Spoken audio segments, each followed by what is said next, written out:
right, guys. Sorry that it was so quick, but I got to go to a funeral, and then get back for practice and try to get out of here before the weather gets worse. There's no question, obviously, Saturday was one of the biggest losses and toughest losses in my years here. The effort of our team that they gave was phenomenal on film until those last 2 minutes, and for some reason, we didn't rebound, we didn't cut out, we didn't follow the things we needed to follow, so none of us did a good job, and we found a way to lose a game. There's no time to dwell on it. We happen to play maybe the hottest team in the league tomorrow. I think it's senior night there, if I'm not mistaken, and so it'll be another interesting game. We had a couple of good sessions yesterday. To be honest with you, we talked a lot, tried to get through stuff. Seems like I spend more time talking than I do practicing in the last 2.5 weeks, but we got some experienced guys who've been through some things here, and we got to learn how to get off the mat one more time. In Nebraska, I said they were the hottest team, 1-4 to 5, and Nebraska has been playing the best basketball in probably Fred's era there. Being senior day, they got some seniors that have been through a lot, and it'll be a challenge for us on a special day for them. They had a couple injuries, and they've adjusted and come out on the stronger end. Tominga has been phenomenal. He's making shots from all over. He's constant movement. The kid Walker is a very, very good player, one of the better big men in our league, just in a different way. He doesn't just score in the post. He does stuff off the dribble. He scores that way a little bit more, and he leads them in assists at over 4 a game, which is a lot, especially for a center. The other kid, the Gristle kid they have, at 6'7", presents some problems as a huge point guard, 6'7", and well built. So they have 3 guys that could play anywhere. Their role players are also been very good. So I'd say in general, we get a chance to see if we can get off the mat against a quality team that we beat early in the year, but it's a completely different team, not only because they're missing 2 guys that were there, but they added 2 offensive guys, and they're much better offensively. And it's interesting because Sam, Fred's son, has been playing, and he's just done a phenomenal job for him. It's amazing. There was times we were talking about helping him get to a Division II school, and he's become not only a player but a key player, and credit goes to him. So questions, I'll take them.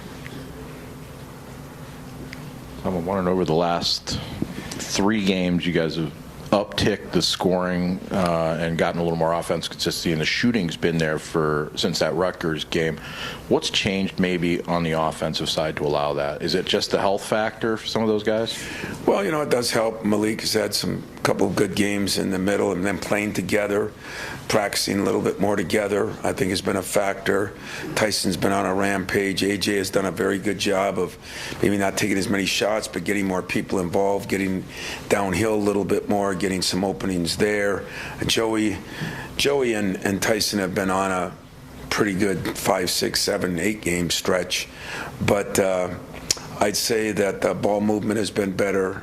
Break's been a little better, not what I'd like it to be, and we're getting guys clean shots, and we got enough shooters if we get them clean shots. Now, what sometimes happens, then your offense improves and your defense kind of, and I wouldn't say our defense has gone to hell, but I wouldn't say it's where it was, and so we had some time we spent yesterday both on our offense and our defense, but our defense from the standpoint of finishing the job by rebounding the ball, and I think that's ball movement, penetration, and very unselfish play has been, I think, one of the factors. It'd be a difficult film watch yesterday when you talk about bouncing off the mat. How big of a challenge is that now, given the nature of that game? Not for you, but for your players. Yeah, didn't watch 1 second of film on that game yesterday, to be honest with you. I watched a little bit on the plane with a couple guys and pointed out some things, and that's the advantage, disadvantage of 1 or 2 day preps. You know, you got to practice yesterday, you got to move on, especially for a team we hadn't played since the beginning of the year. It was almost like a new prep because they got new players. They played differently than they played early. We talked. We had a meeting and talk about it, and I said, you know, I'm not going to show you. If time comes, you know, start trusting what we say, then this is a waste of time anyway. So, you know, very disappointed because it's probably as good as we played since Cassius has been here. And in a lot of ways, too, even defensively, against a very good offensive team. But not finishing it, you know, as I said, coach has to take responsibility when you have a 12, 13-point lead with a minute and a half left. And I did. And so I worked on the things I thought we did, free throw cutouts or some, a press breaker a little bit, some other things that we worked on. But we didn't watch 1 second of film on Michigan State and Iowa. So that kept the stress meter down a little bit. Tyson's ability to create his own shot, it seems like he's taken another level. How much better has he gotten over the last 4 or 5 weeks? Well, Ty came in yesterday just to sit down and talk with me before practice started, the second time we got together yesterday, and he says, I feel like I've gotten so much better in so many different ways since I came. And that was kind of a much-needed statement from a player to a coach instead of always it being from a coach to a player. I think he has improved in a lot of areas. You know, his toughness, he's a tougher kid. He's playing a lot of minutes. Defensively, he's always been good. Now he's putting the two together where we put him on the best player, and yet we try to get him shots. And shot clock, we have a guy now we can go to that and get a shot, as you say. I just think he's improved enormously in a year and a half, I guess, and couldn't come at a better time. And he's been so much fun to coach. I mean, he just doesn't make many mistakes, and when he does, he takes blame, and we move on. You're talking about guys on Saturday at the end looking like they were kind of in quicksand, and I know you were happy with the rotation before that. Have you taken kind of a closer look at why that ended up happening? Why we looked like we were in quicksand at the end? You know, I don't. You know, Joey might have been a little fatigued, but I thought other than that, you know, we made a couple plays, guys. They were mental mistakes more than physical mistakes. You know, we weren't supposed to double down. We weren't giving up a two. We were letting them get a two to get a three, and 3 times we made some mistakes there, and that's just the way it went. So I don't know. Maybe you know, I'm sure it's been grinding, grueling physically. It's been grueling mentally the last couple of weeks. But I don't think that had anything to do with the fact that we just kind of lost our minds there for a stretch. And if you watch the film, which I did on the plane, they hit 3 of the 5 were hellacious threes, you know. They hadn't done anything before that. And so it happens. It happens. It's unexcusable. It's frustrating. I'm sure it's frustrating for our fans. But if we play as good as we played against Iowa, and we correct the last minute and a half, this team's going to do what I said they're going to do, and we'll make a run. I'm wondering, seeing that game, but the others around the league this weekend, home court obviously has been such a factor. I mean, you feel like it's maybe more this year than others, and maybe have any ideas why? Yeah, because I think people are mentally softer than they used to be, and I really do. You know, I look back, though, and one thing I showed my team yesterday morning, we had a little meeting, was, you know, we had that stretch. We came back from Portland, and that still had a lot of damage to do. So there's nobody that deserves more blame for that than the head coach and his scheduling. But we came back that Notre Dame game. Then 3 days later, we played Northwestern, and I'm watching the film, and I went back. What are we doing at the end? And I'm watching the film in Northwestern, and with 28 seconds or 30 seconds left, we're down 1, and Boo Boo, he makes an unbelievable dipsy-do shot. A game I think we could have won. And then Purdue was a week later, and we led until the last 3 seconds. We were up 5 with 2 minutes left, and I think we should have won that game, to be honest with you.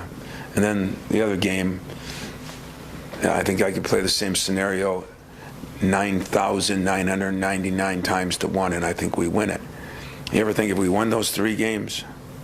You look at analytics, you look at the net, you look at all this stuff. If you win those 3 games, we're in first place. Now you can say, well, there's probably games you could have lost. I don't think so. I think that we're that close. And somehow I'm going to live with that. Now, at the end of the year, some years, you never get there. But that close. And instead of 8 losses in the league, we got 5. And Northwestern and Purdue each have another one. That's how close and delicate it is. And so I tried to sell that to my team to say, hey, you know what? Don't listen to Twitter. Don't listen to people. Don't listen to this. Listen to that. Look in the mirror and see what you did wrong. Let's fix it, because we're not that far off. I think we're even closer. When I looked at that myself, I showed them the film of those last seconds. I guess that's the only film I showed on the big screen when we were practicing. This is what we did in those 3 games. That would be the difference. That's pretty awesome considering the injuries we've been through and the situation we've been in. So a guy that usually looks at the cup half empty, looked at it half full yesterday, liked what I saw. Whether we do something about it, we'll find out. Time for 1 or 2 more. Roger. It's hard to believe that this is the last week of the regular season, but It is. What would you like to see in these last 2 games that you feel would set you up to make a run as you would like to do in March? I'd like to see 2 wins. That's for sure. I'd like to see us get back to guarding and running the offense that I think we can. I'd like to see Malik keep taking strides forward, and I looked at the last 5 games. We have a 5-game stat. In those 5 games, we're shooting 48-7. We're shooting 38 or 9 from the 3. We're shooting 87 from the free throw line. We're not rebounding quite as good. Our turnovers are down to 10.5. Not bad. A lot of good things. The problem is it's a damn good league. People aren't used to this. Like, nobody would be used to going to. A couple coaches in the league called me and said, good luck. I mean, they're playing good, and those of you who have ever been there, it's maybe as crazy a crowd as you could get for a team that's been not very good over the years. That crowd has been unbelievable every year. So I'd like to see us rebound a little better. I'd like to see us take care of the ball, a little bit more consistency. We've had some really good games, 7-8 turnovers. We've had a 13 and a 15. And I'd like us to get back to maybe defending for 40 minutes instead of 38. Now, the shot at Michigan, I'm not sure you could have defended much better than Tyson. He just made a shot. A couple of shots there, he made a shot. That's going to happen. And you put on your big boy pants and realize it's going to happen. But at the same time, I really look at this team. I don't think we're the best, most talented team I had. I don't think they're the best team we had. But we're that far from being playing for a championship, much less other things. And, some of those years, Purdue early, Nebraska had them in overtime. Ohio State had them, Sometimes you win those games, that's how you win a championship. Sometimes you lose them, that's how you don't win a championship. But whether the team's good enough, and this analytic BS that I see all the time, that because a hook shot went in at the end, you're 60 on the net, and if it goes in, you're a 20 on the net. I struggle with that. So, and that's what goes around, and that's what permeates these kids' heads. So yesterday I did my own little analyzing and my own little bracketology and my own little conference stats, and I came up with this team has been damn good. We lost one game where we got our butts blown out. That was at Purdue. Other than that, we've been right in every game with a lot of things that we've had to go through with injuries and that. And I feel the same way I felt this summer. I felt this fall. I felt halfway through the year, and I told you 2 weeks ago. We're good enough to play anybody in the league, anybody maybe in the country.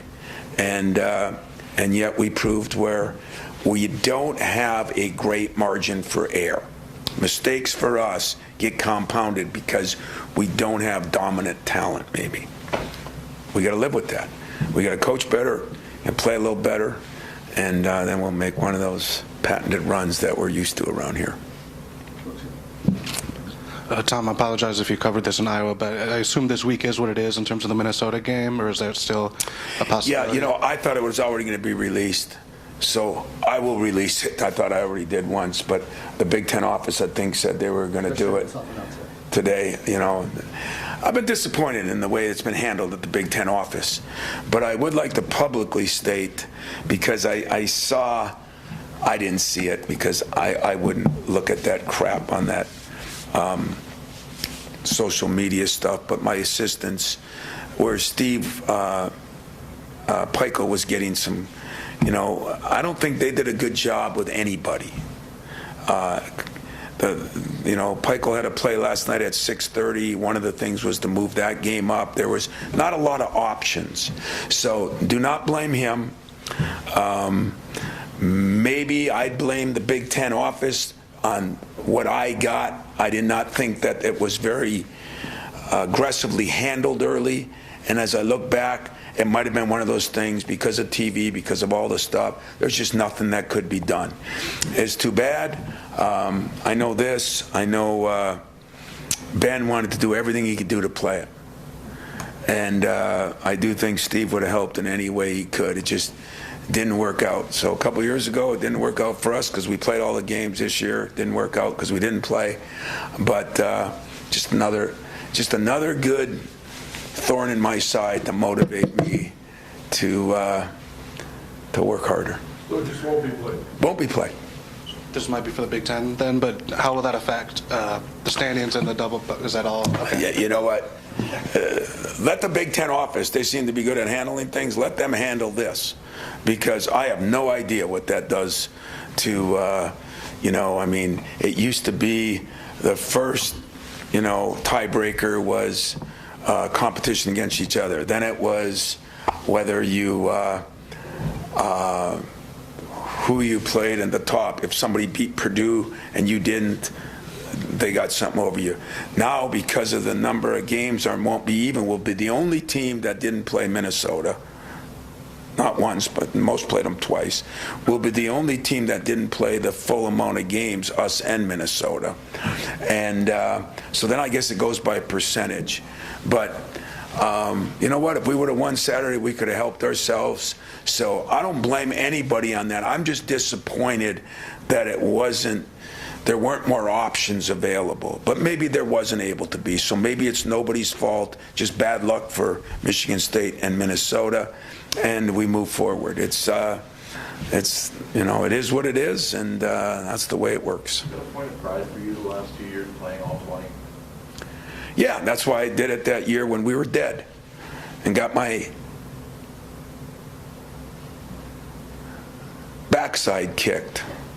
Getting really proper for TV now, so I got the other side of me kicked 3 games in a row, but it is pride for me. You know what? I love Michigan State, but I love this conference second on the list, and I think you try to do what you can do, but I think people tried to do it, and maybe the Big Ten office tried to do it. Just didn't feel like there was the communication there needed to be, and that's a little disappointing, but maybe it's nobody's fault because of the way everything happened. Nobody's fault at all. Anything else, guys?